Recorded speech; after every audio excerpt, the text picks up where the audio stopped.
Bienvenidos a este su programa Biblia y Comunidad, un espacio del Instituto Bíblico Pastoral Latinoamericano de Uniminuto para poder reflexionar y ahondar el mensaje que nos propone el Evangelio del próximo domingo en la liturgia. Hoy, para este programa nos va a acompañar el Padre Álvaro Duarte. Padre, bienvenido, qué alegría tenerlo en nuestro programa. Muchas gracias, Ivonne. Para mí también es una alegría estar aquí con todos ustedes, los oyentes, que el Señor los bendiga y les abra el corazón también. Padre, eso esperamos y sabemos que a través suyo también vamos a entender y vamos a comprender todos estos elementos que este texto nos propone. Padre, vamos a invitar a nuestros oyentes hoy a que abran su texto en el Evangelio de Lucas. La liturgia nos propone el Evangelio de Lucas, capítulo 16, versículos del 1 al 13 para el próximo domingo. Y pues lo invito, Padre, a que escuchemos la palabra y ya su merced nos da esas pautas un poco exegéticas y pastorales también para poder comprender lo que allí está escrito.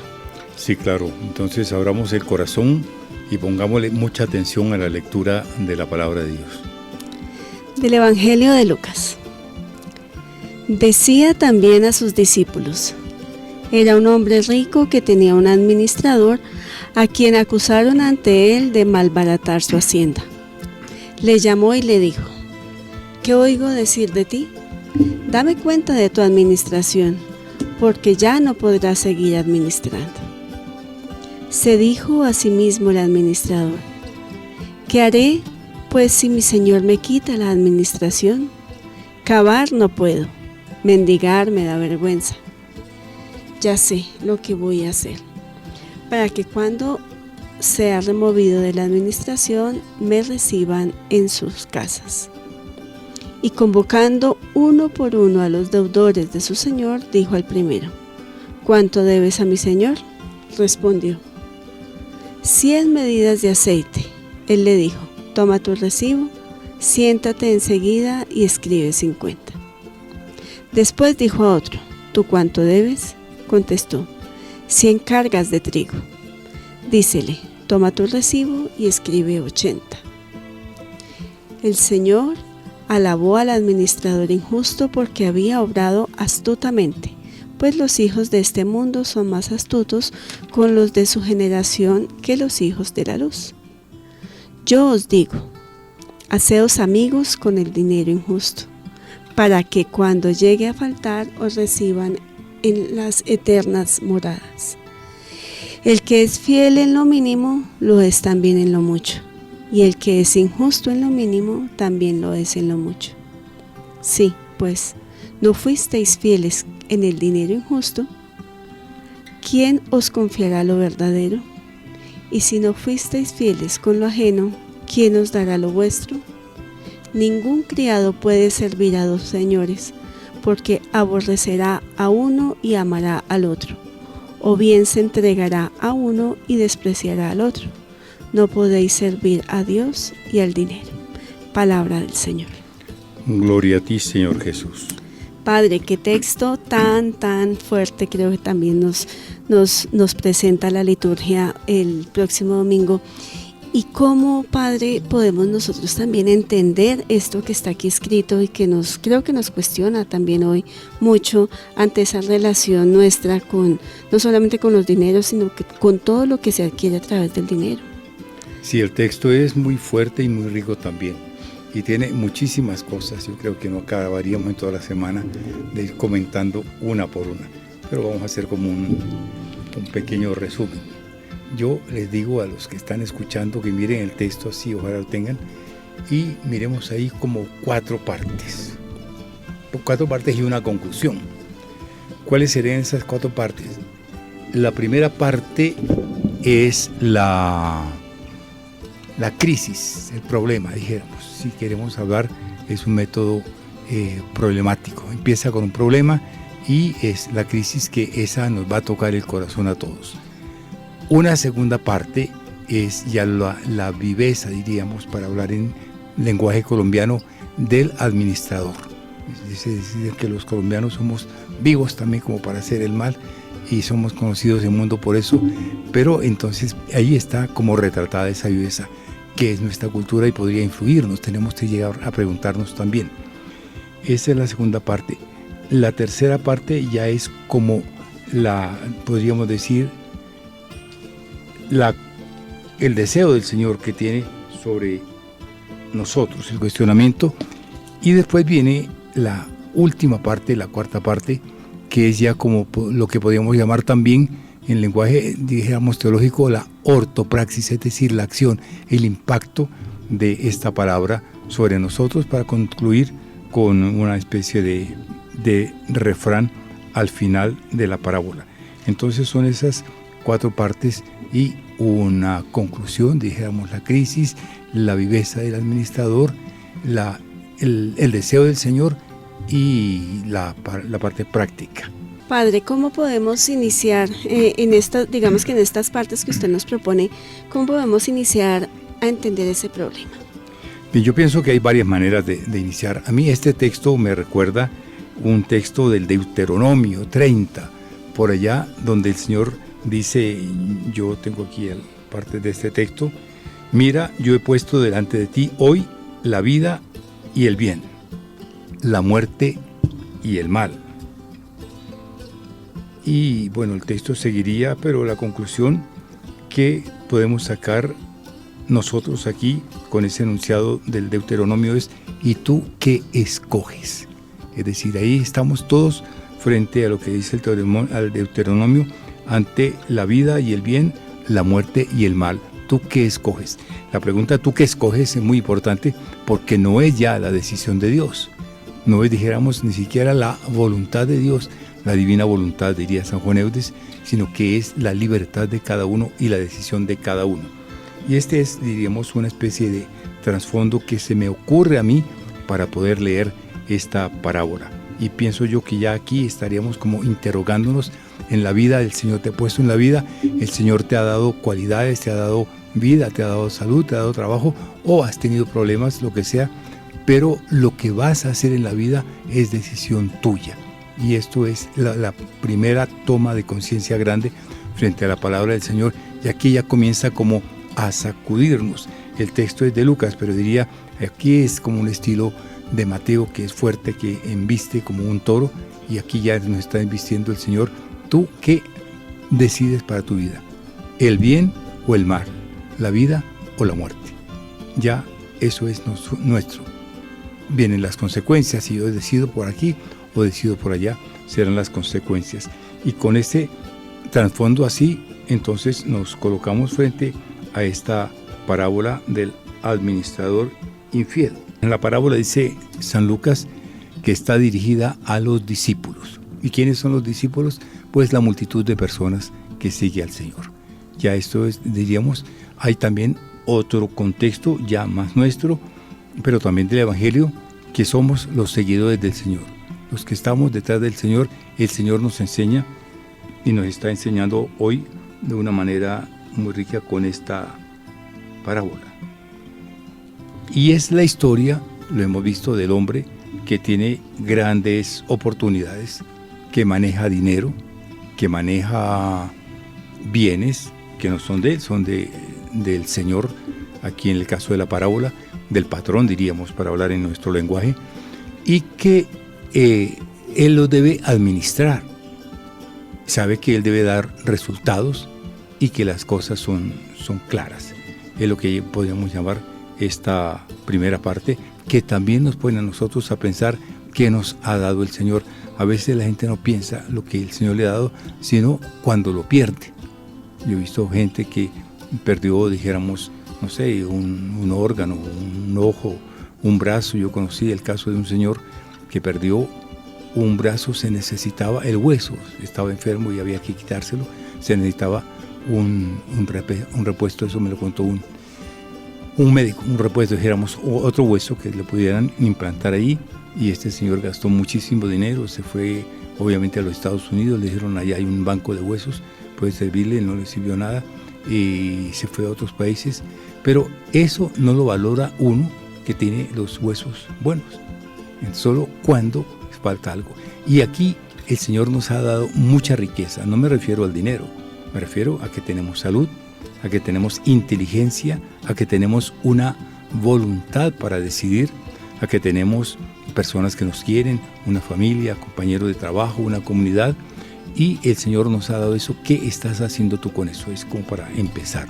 Padre, a mí me llama la atención de esta lectura que acabamos de hacer de este texto y de esta problemática, digamos, que nos está presentando, y es cómo nosotros de pronto nos podemos ver reflejados en esa actitud de este administrador, que a veces nos confiamos, ¿no? Digamos que hay una relación de confianza entre el jefe o entre el patrón, como usted nos decía ahorita, y este empleado, este administrador, y nosotros también como que nos confiamos sobre esa confianza, y a veces no somos como tan conscientes de ese, digamos, como de ese tesoro que estamos administrando. Sí, eso es cierto, y creo que la parábola nos invita a tomar conciencia. Yo decía que la primera parte es la crisis, que aparece cuando el patrón llama al empleado y le dice: dame cuentas de tu administración. Es una palabra que hace temblar a cualquiera. Cuando llega el profesor al examen, es lo mismo que le dice al estudiante: dame cuenta de tu administración, cómo administraste tu tiempo y los trabajos que se hicieron, o a cualquier empleo. Todos tenemos jefes, y cuando nos dicen eso, como que temblamos. Nos da susto, Padre. Nos da susto, pero tal vez lo mejor o lo peor, no sé, del caso es que eso pasa con el Señor. Y llegará el momento en que el Señor te diga a ti: dame cuentas de tu administración, la vida que te di, las cualidades, la inteligencia, las decisiones, las capacidades que tiene, la familia que te di, la esposa que te di, el lugar que te di, la comunidad que te di. Dame cuenta de lo que hiciste. Y entonces viene un poco el problema.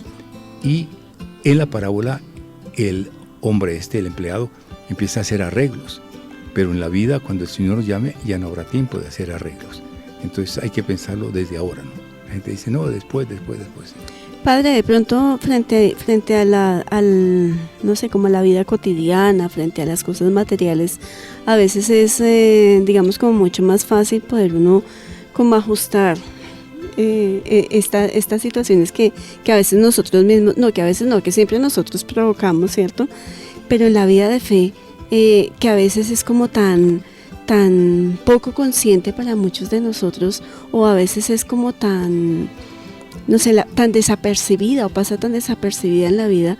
¿Cómo podemos nosotros también empezar a ser conscientes de estos problemas o de estas crisis en las cuales nosotros nos vemos involucrados también por esa falta de una administración adecuada de esos bienes que se nos han sido dados? Yo pienso que es necesario pensarlo, y pensarlo seriamente, que vamos a dar cuenta de todo lo que hacemos, porque el Señor nos dio muchas cosas buenas.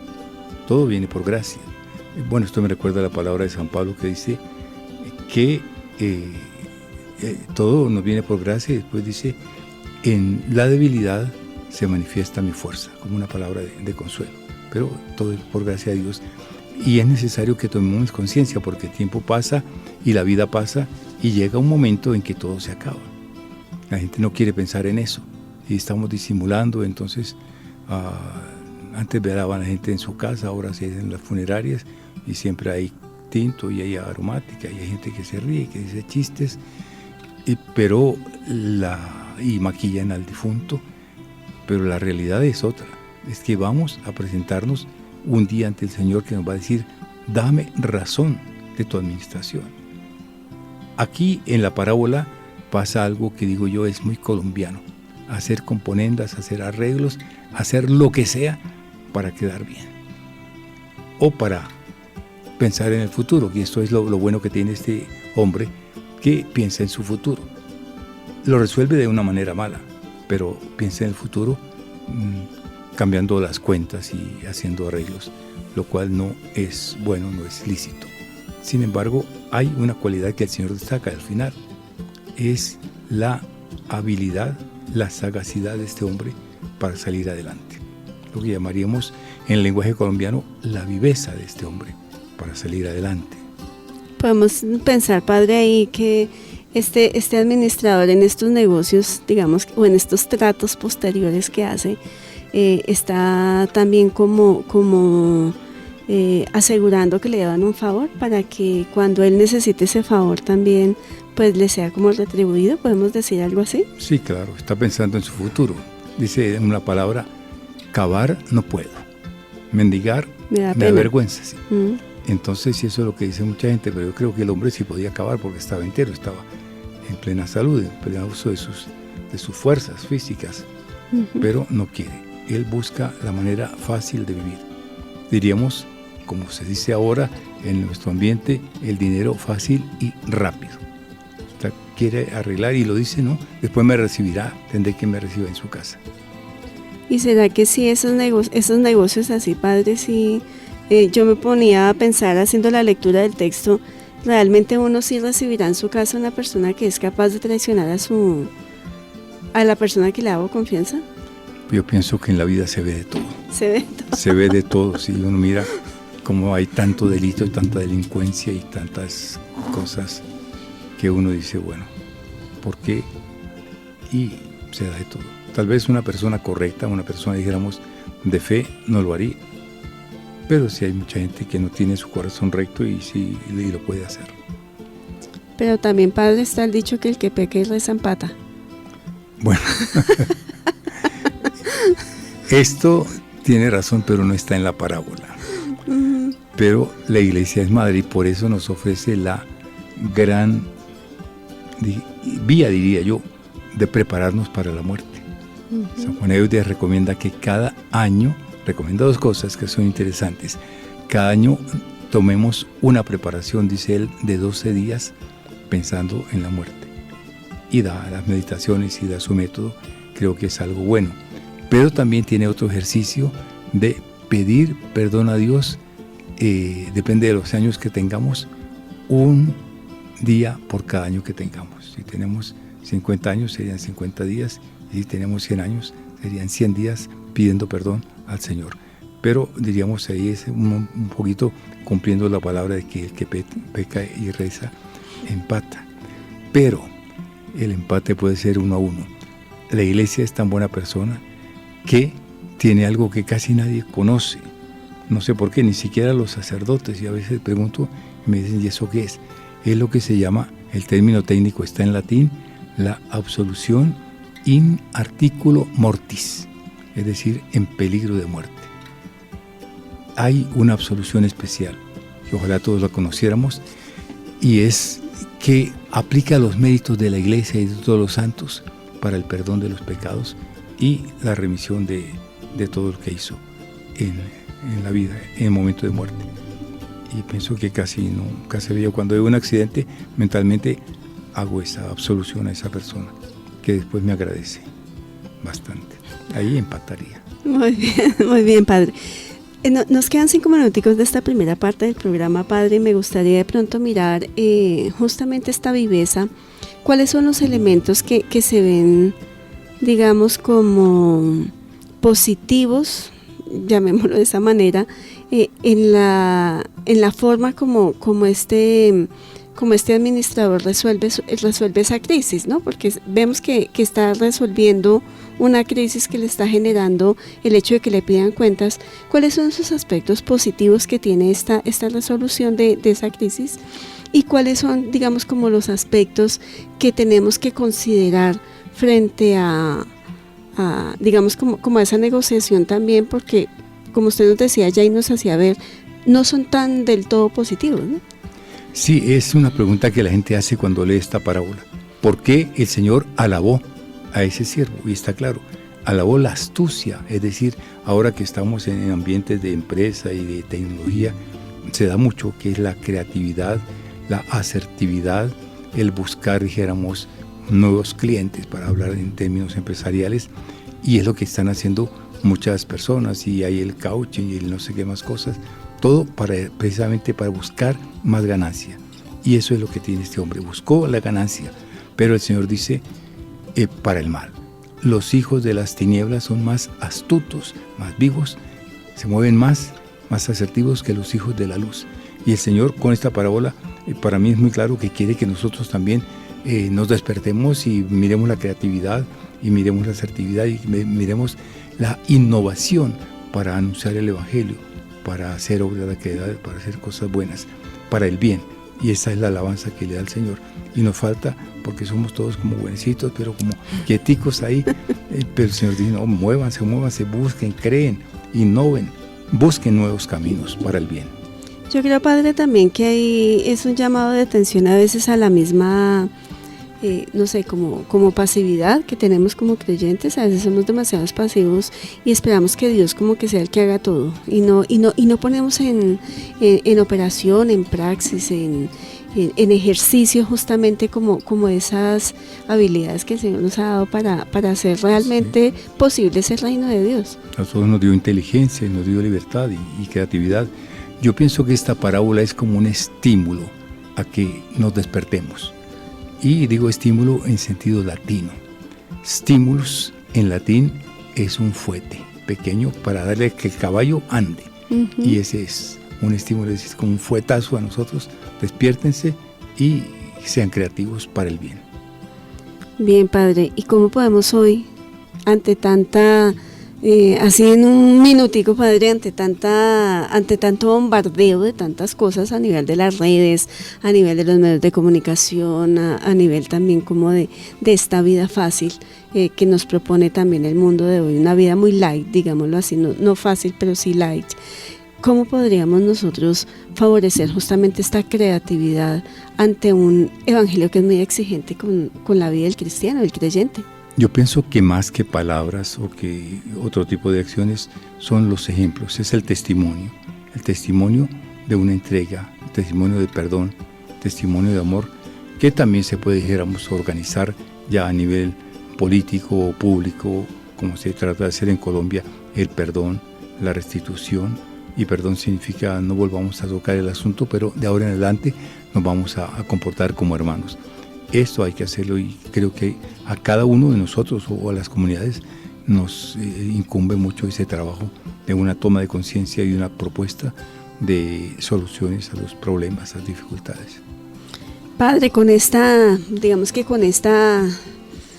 invitación que usted nos hace en este momento a vivir este momento también de nuestro país en una reconciliación, en una restitución, en un cambio también de mirada hacia el otro, pues invitamos a nuestros oyentes a que tomen su Biblia, la abran en el Evangelio de Lucas, en el capítulo 16, hagamos una lectura de los versículos del 1 al 13, que es el texto que estamos abordando hoy, y nos espera en un momento que ya regresamos.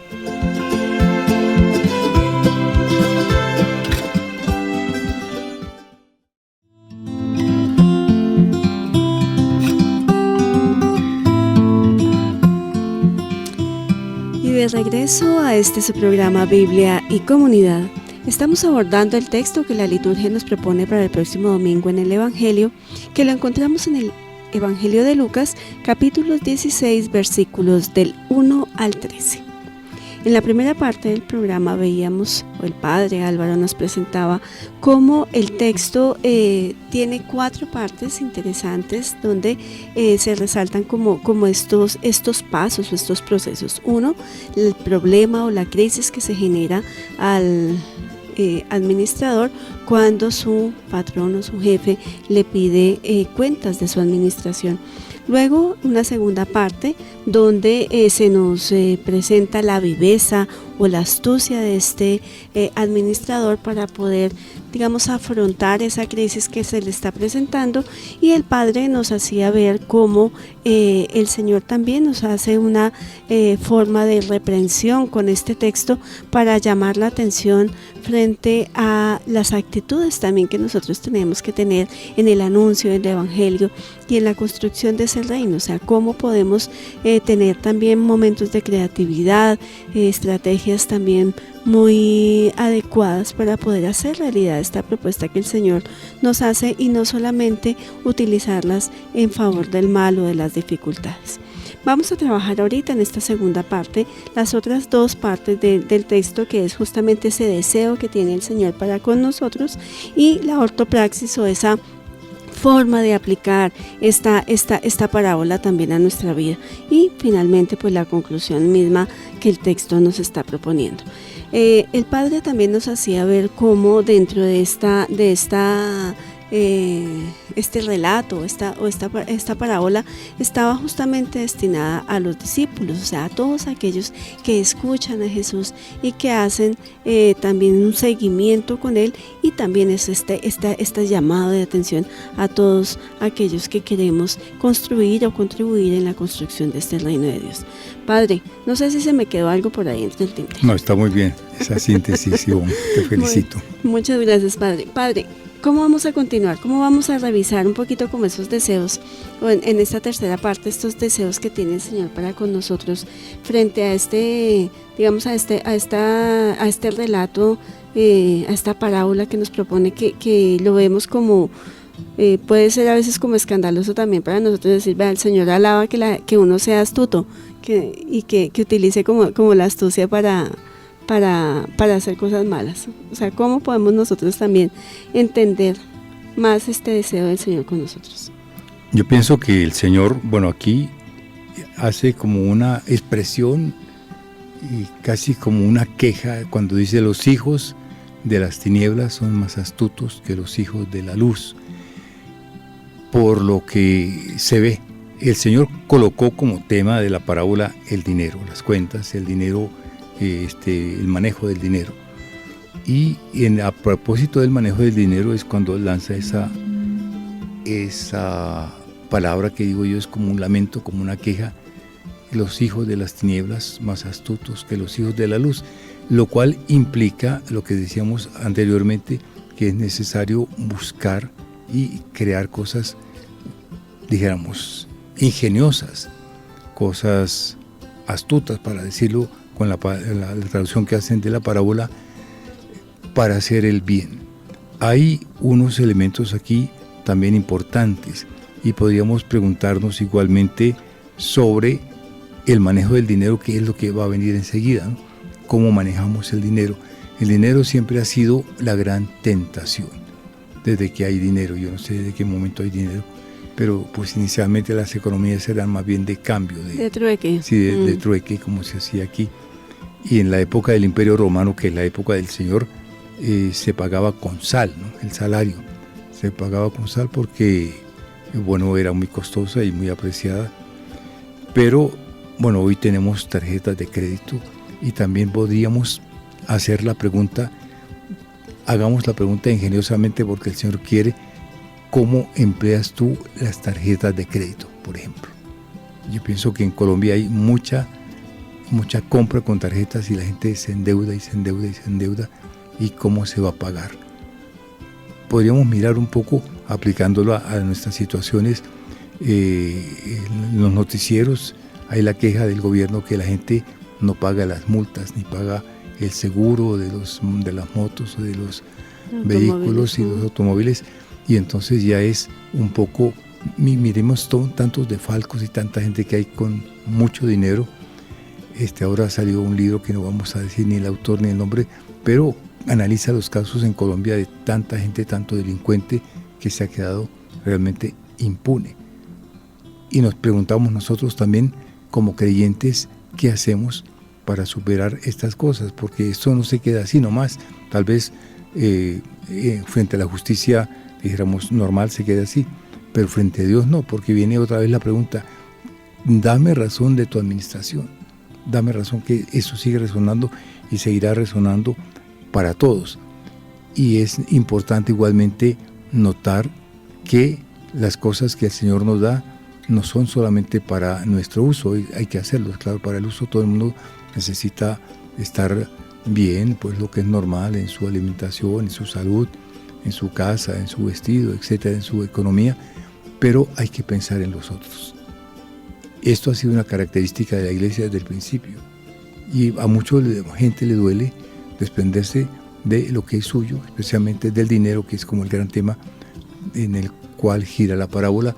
Desprenderse del dinero, porque eso lleva a muchos conflictos, pero el Señor en el fondo nos está como estimulando a que pensemos también qué hacemos con lo que Él nos da.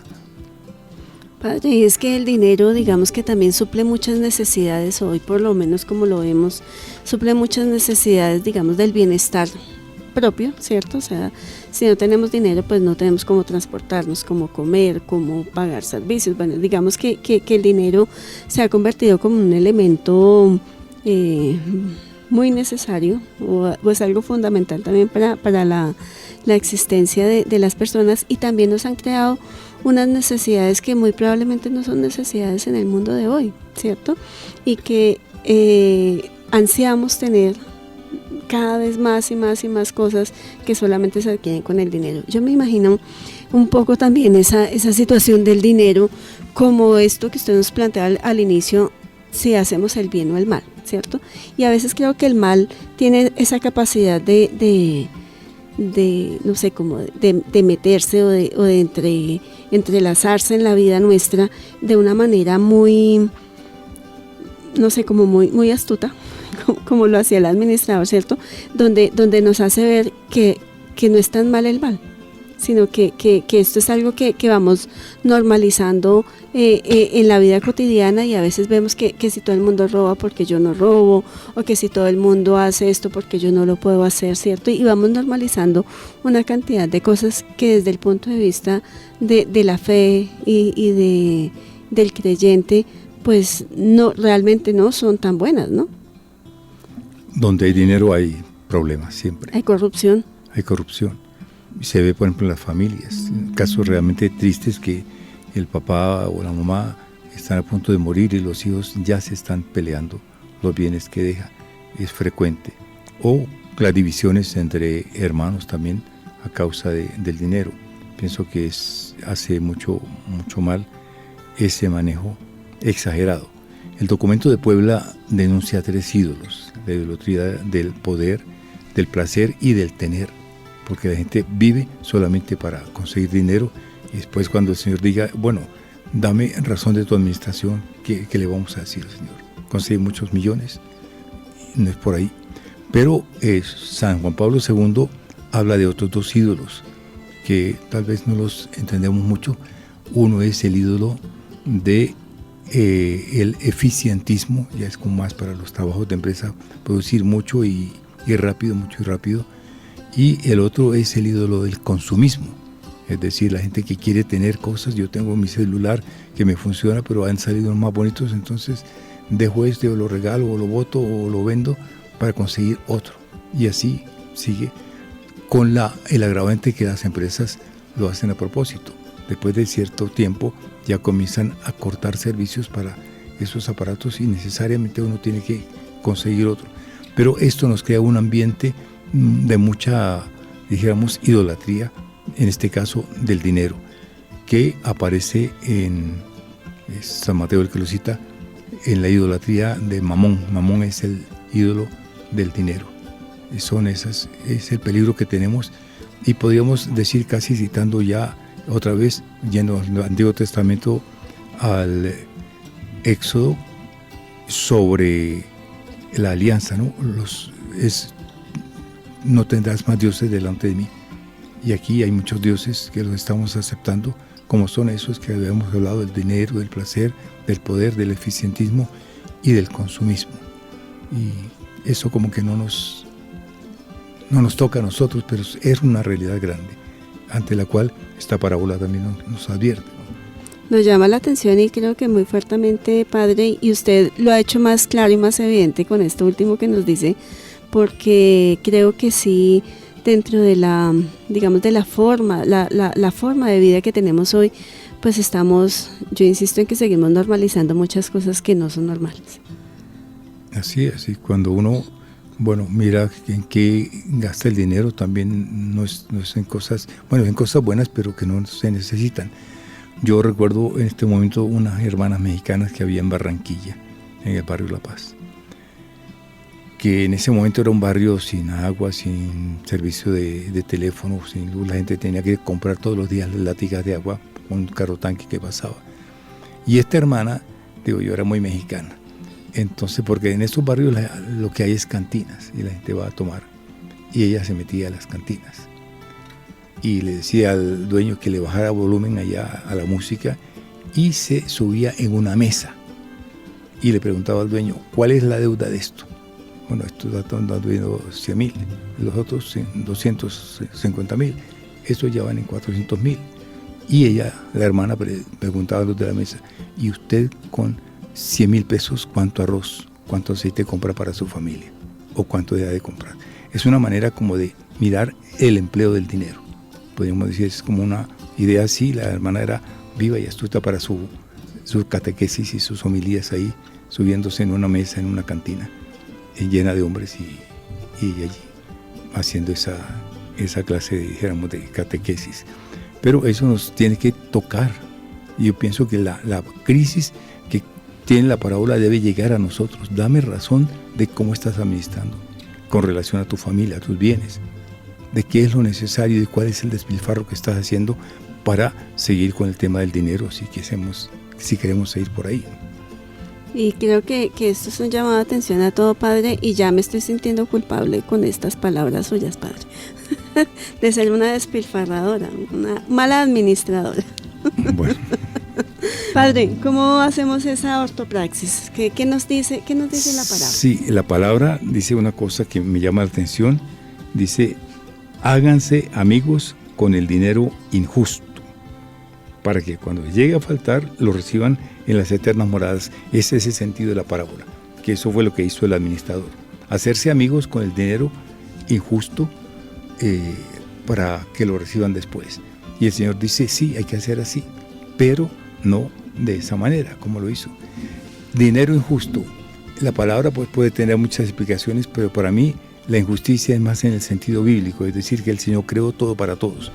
El agua es para todos, y los árboles para todos, y la tierra para todos, y la comida para todos, pero algunos no tienen.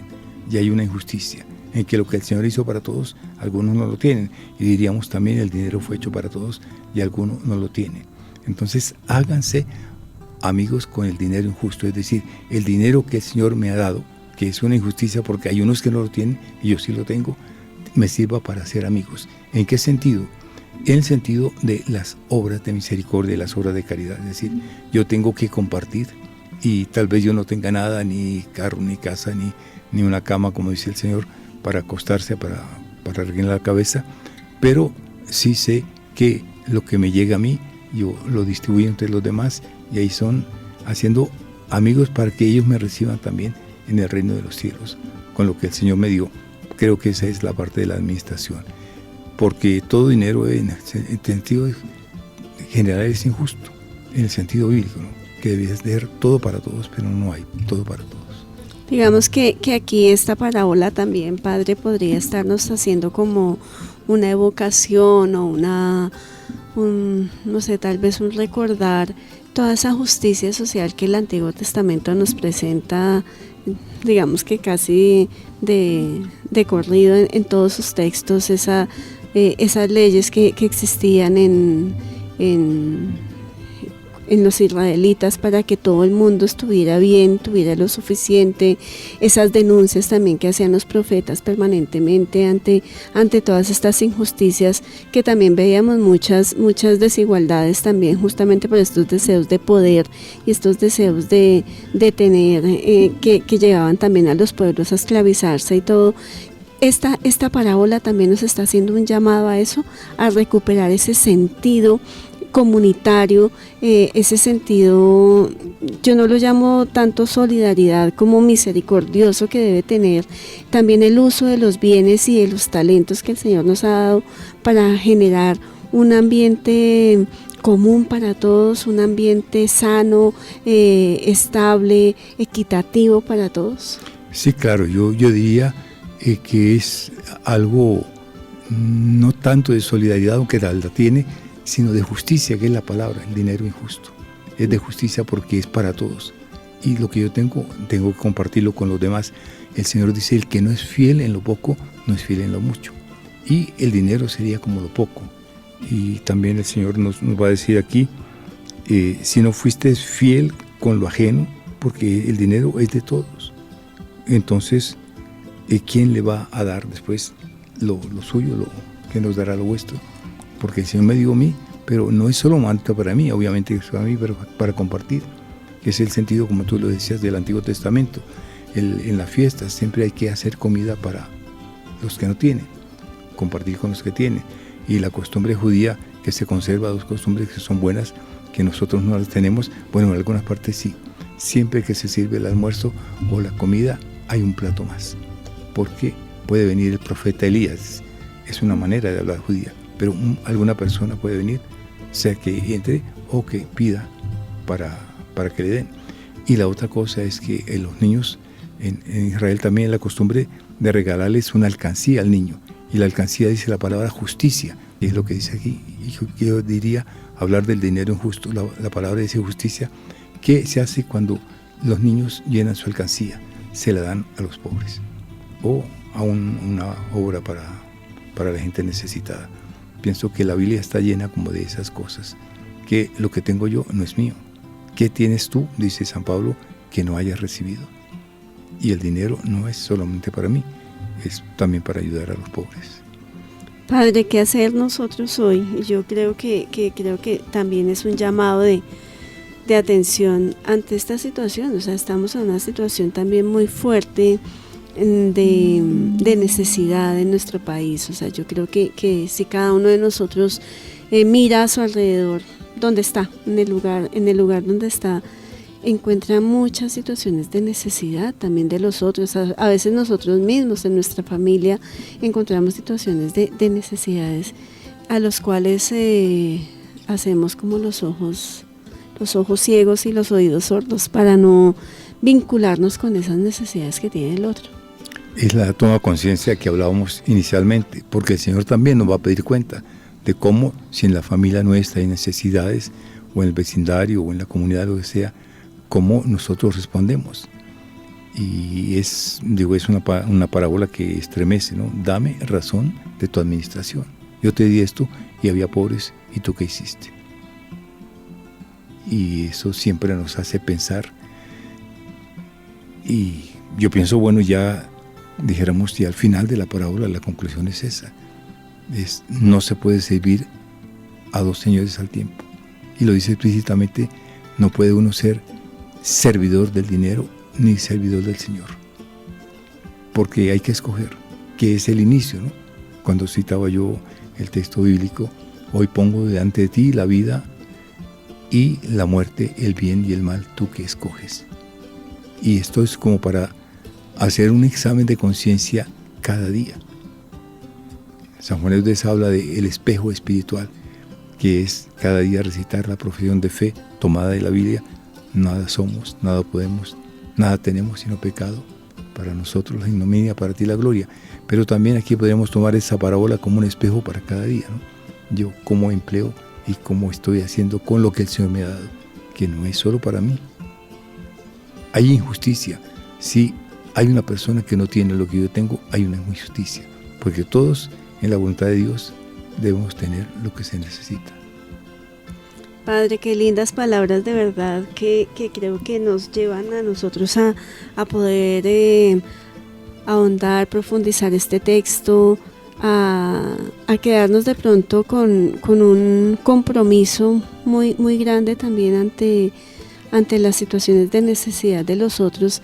Pero creo que también nos motiva a nosotros a presentar nuestras necesidades en el momento que las tengamos, para poder sentir también ese apoyo y esa solidaridad, esa misericordia, esa justicia que usted nos ha venido resaltando en esta última parte del programa, del creyente, ¿no? Del que cree, de nuestra comunidad, de nuestra familia, y poder también construirnos dentro de esta visión de necesidad que todos en algún momento tenemos y sentimos, y que podemos recibir no solamente como el apoyo de los otros, sino que también podemos darle el apoyo a los otros ante unas situaciones de gran necesidad para todos. Padre, yo le agradezco muchísimo esta explicación, esta orientación que nos ha dado, porque creo que nos ilumina mucho a vivir este compromiso cristiano un poco más arraigado también en esta experiencia hermosa de la justicia. Pues con mucho gusto. Yo pienso, me atrevo a decir que las Biblias ponen el título de esta parábola generalmente de administrador infiel, y yo se lo cambiaría, diría los hijos de la luz, porque es lo que quiere el Señor, que seamos hijos de la luz. Cuando dice, son más astutos los de las tinieblas que los de la luz, y diría la parábola de los hijos de la luz. Padre, muchísimas gracias por esta explicación, por este encuentro que hemos tenido el día de hoy. Y Padre, no me quiero ir sin felicitarlo a usted por este nombramiento que ha recibido, también ese reconocimiento también frente a su labor como capellán de Palacio. Y bueno, Padre, deseándole muchísimos éxitos, digámoslo, en estas palabras, pero también muchas bendiciones de parte de Dios, porque es un desafío muy grande en esta labor que el Señor le ha encomendado en este momento. Sí, bueno, te agradezco por las felicitaciones, pero yo creo que es una misión en escala, porque es orar por los que dirigen la nación y estar en medio de ellos. No es para tomarme un tinto, sino para invocar el Espíritu Santo, para orar y también para escuchar personas.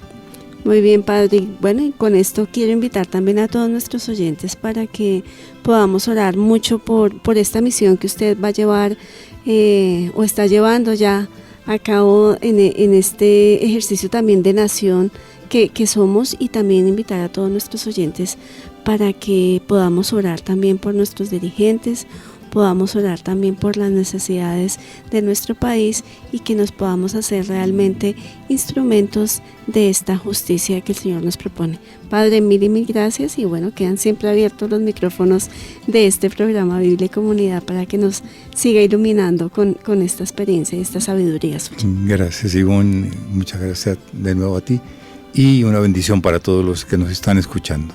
Muchísimas gracias, Padre, y a todos ustedes mil y mil gracias por estar en sintonía en este su programa Biblia y Comunidad.